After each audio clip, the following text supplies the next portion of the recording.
Sir ఒక photo కొట్టుకోండి రండి సార్ రండి సార్ సార్ సార్ లోపల సీట్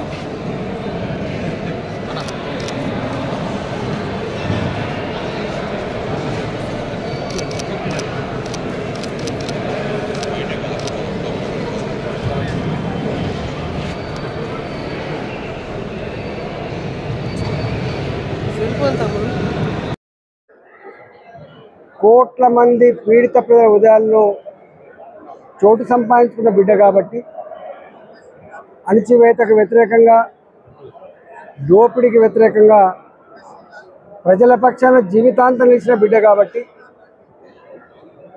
ఎక్కడ ప్రజల పోరాటం ఉంటుందో ఆ పోరాటానికి స్ఫూర్తినిచ్చిన బిడ్డ కాబట్టి, ప్రజలకి తన పాట రూపంలో, తన మాట రూపంలో జాగృతం చేసినటువంటి మహనీయుడు కాబట్టి, ఆయన నిస్వార్థంగా ఆయన సినిమాలో పాటలు రాసిన, ప్రజల కోసం పాటలు రాసిన, ఆయన ఎక్కడ డబ్బుకు ఆశపడిన వ్యక్తి కాదు. ఇవాళ ప్రతి సెల్ ఫోన్లో వారి ఫోటో ఒకటి వారి పాట ఒకటి మారిపోతుంది. మనిషి అన్నవాడు అనేటువంటి పాట ప్రతి సెల్ ఫోన్లో ఉంటుంది.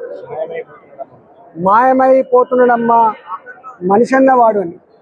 అంటే కాలం మారుతున్న కొద్దీ మనిషిలో జరుగుతున్న మార్పుల్ని ఇదేనా మానవత్వం అని చెప్పి, ఇదేనా మానవ జాతి అని చెప్పి, మానవ జాతిని మేల్కొల్పినటువంటి వ్యక్తి, మానవ సంబంధాలని గుర్తు చేసినటువంటి వ్యక్తి ఇలా అందశ్రీ గారు. ఒక పాట తెలుగొల్ల ఎల్లమ్మ అనేటువంటి పాట, తెలుగొల్ల ఎల్లమ్మ అనేటువంటి పాట మొత్తం ఆ జాతిని ఇప్పటికీ ప్రతి ఇంట్లో ఆ పాట ఉంటుంది. అంటే ఏ పాట రాసినా, ఏ పదం రాసినా కూడా దాంట్లో ఒక అర్థం, దాంట్లో ఒక చైతన్యం, దాంట్లో ఒక స్ఫూర్తి కలిగినటువంటి స్ఫూర్తినిచ్చిన మానవుడు కాబట్టి నేను ముఖ్యమంత్రి గారిని కోరుతా ఉన్నా. వారు చనిపోక ముందే తన కొడుకు ఒక మాట చెప్పింది, నా బాడీని ఖననం చేయండి అని చెప్పిండు. దాని ప్రకారంగానే ఖననం చేస్తారు కాబట్టి ముఖ్యమంత్రి గారు ప్రభుత్వపరమైన స్థలాన్ని ఒక 5 ఎకరాలు 10 ఎకరాల్లో కేటాయించి ఒక స్మృతివనంగా తీర్చిదిద్దాలని చెప్పి కోరుతా ఉన్నాం. ఇలాంటి వాళ్ళు రేపటి జాతికి, రేపటి మన తరాలకు ఆదర్శవంతం కాబట్టి వారి స్మృతివనం ఖచ్చితంగా వారి రేపటి పాటలు, మాటలు, వారి స్ఫూర్తి మనకు గొప్ప ఆదర్శంగా ఉండే ఆస్కారం ఉంటుంది. కాబట్టి ముఖ్యమంత్రి గారు ఈ విషయంలో ఆలోచన చేసి తప్పకుండా ఈ పని చేస్తారని చెప్పి ఆశిస్తా ఉన్నాను.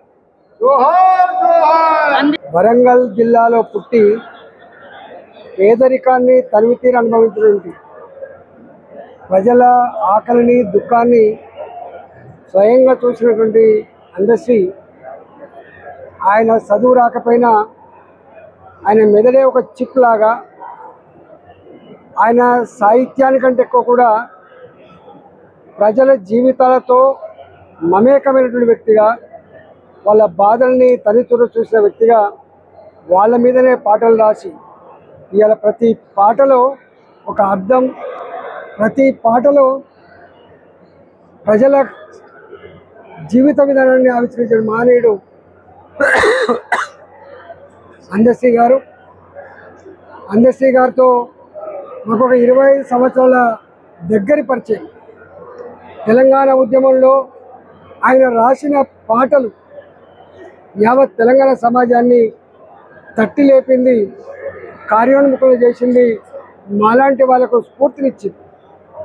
తెలంగాణ మొత్తం ఉద్యమంలో మాటల కంటే కూడా పాటలకే పట్టం కట్టి పాటలకే ఇవాళ ప్రజలు ఆకర్షితులై తెలంగాణ ఉద్యమంలో కోట్లాది మందిని పాల్గొనడానికి కార్యదీక్షుడు ఇలా అందశ్రీ గారు. అందశ్రీ గారికి అనేక డాక్టరేట్ కాకతీయ విశ్వవిద్యాలయంతో పాటుగా ఇంటర్నేషనల్ పీస్ వాళ్ళు కూడా డాక్టరేట్ ఇచ్చి సన్మానించడం జరిగింది. వారికి దాసరిది పురస్కారంతో పాటుగా అనేక రకాల పురస్కారాలు వారికి అందించడం జరిగింది. ఇవాళ వారి పాట తెలంగాణ గీతంగా రావాలని చెప్పి ప్రజలు కలగన్నారు, కానీ వేరే కారణాల వల్ల అది రాలేకపోయింది. కానీ ఆయన రాసిన జై జయ తెలంగాణ అనే పాట తప్పకుండా రాబోయే తరాలకు అదొక ఆదర్శవంతమైన గీతంగా తెలంగాణ గొప్పతనాన్ని, తెలంగాణ యొక్క చైతన్యాన్ని ఆవిష్కరించే గేయం కాబట్టి దాన్ని గీతంగా, తెలంగాణ గీతంగా పరిగణించాలని చెప్పి మేము కోరుతా ఉన్నాం. ఇవాళ వారి లేని లోటు వాళ్ళ అభిమానులకు అసలు తీర్చలేనిదిగా, తెలంగాణ సమాజానికి మరి ముఖ్యంగా అణగారిన వర్గాల జాతులకి ఒక తీరని లోటుగా భావిస్తూ ఉన్నాం.